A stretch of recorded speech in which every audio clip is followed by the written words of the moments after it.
In this video, I'm going to show you how to do some interesting things with the Pathfinder tool. It's a tool that lets you create some pretty complex shapes just by combining or subtracting simple shapes to or from each other.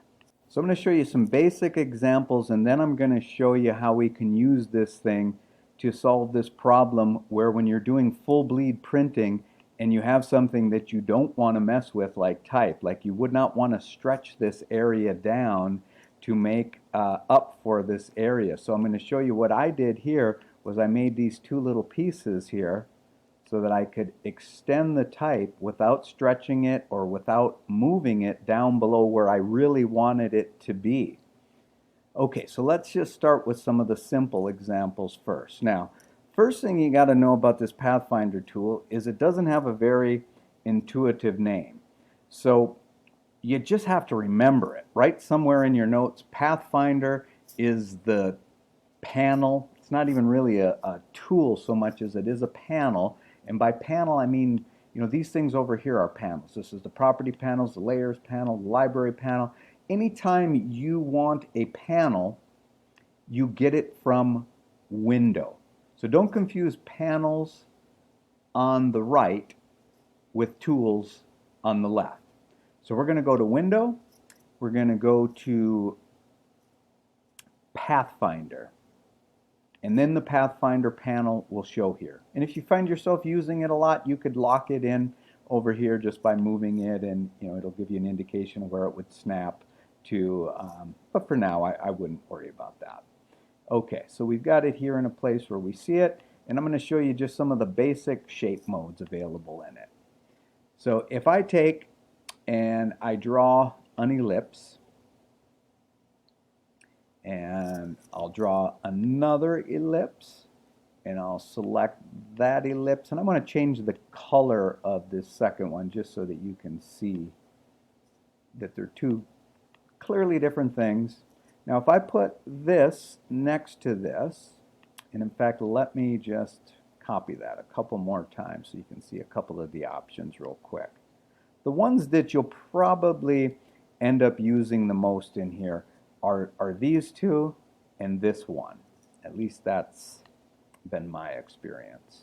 Okay, and I seem to be having trouble talking and copying at the same time. I just simply want to click and drag with the Option key held down and make a copy of that. All right, that wasn't so bad. And then I'm going to do Command D to duplicate that a couple times. So to use the Pathfinder options, you generally have to have two or more things, and they have to both be selected. So I'm just going to take the selection tool here, drag a marquee around this. And if I hit this option, it takes those two shapes and it merges them together. And you can see it took the color of the topmost object. If I use this button here, it actually subtracts one from the other. And like I said, these two are not used as much, but I'll just show you real quick what they do. And you feel welcome to experiment or watch some other YouTube videos on these things. If you want to test yourself, see if you can recreate these, pause right now because I'll tell you what I did.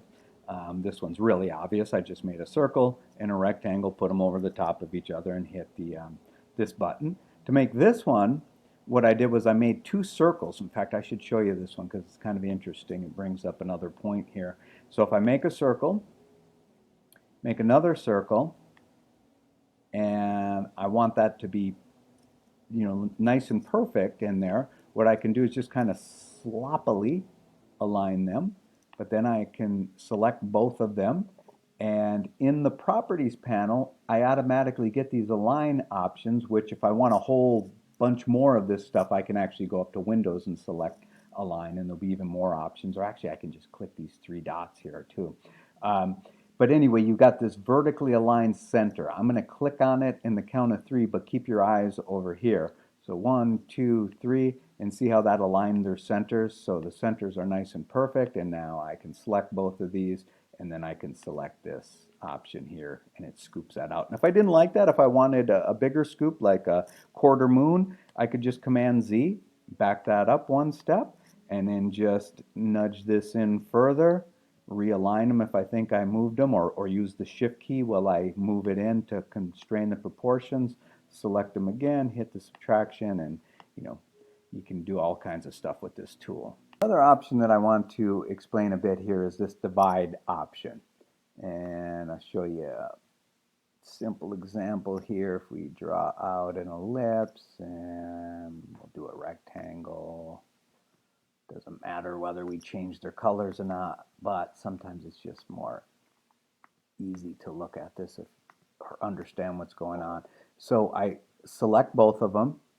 I go to this divide option. Now it's not real obvious that anything happened right now. And if I go in there and I click on any one segment, I can't do anything. I can't grab one piece. Well, that's kind of the weird thing about this tool, and you just have to remember this as well, that the program automatically groups them together when you divide. I have no idea why. So you just have to remember that you have to select it and go up to Object and Ungroup. And once you do that, you'll see what that divide option does, is it actually everywhere there is an overlap, these things have become divided. So tons of different things that you can do with that. In fact, I'll give you a challenge, and you can try it, and I'm immediately going to show you the solution.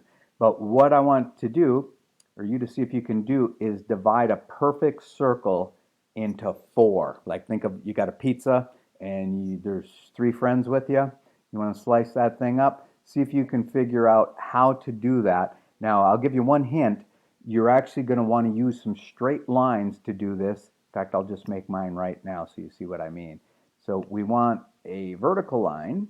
So I'm just clicking and clicking.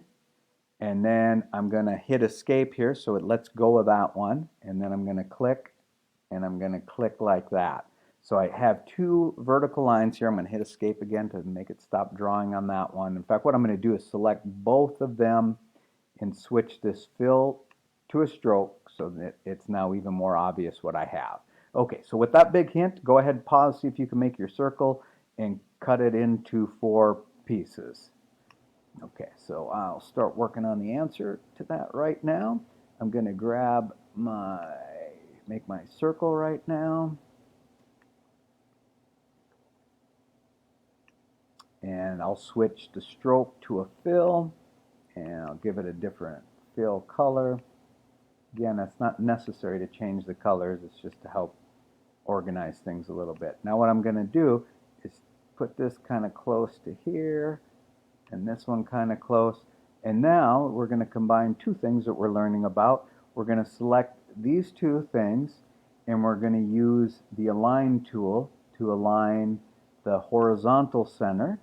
And then we'll select the circle and this one, and we'll do a vertical align center. And you just want to make sure that if things moved out of the way, that they're back. In fact, let me show you a little trick here. Let's say that we do not want this circle to move when we're doing that. So first we'll select these 2 things, and then what we'll do with those 2 things selected is we'll come back and we'll click on the circle, and you see how it gets that heavy mark around it?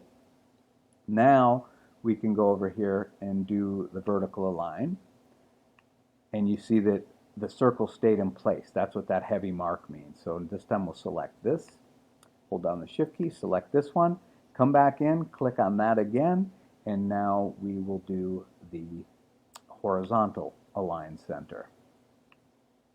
Okay, now we're going to select both of these, and we're going to use this Pathfinder option called Divide. Now notice what happens when I click on it to these vertical pieces. Well, the lines, I should say, the vertical and the horizontal line. Click Divide.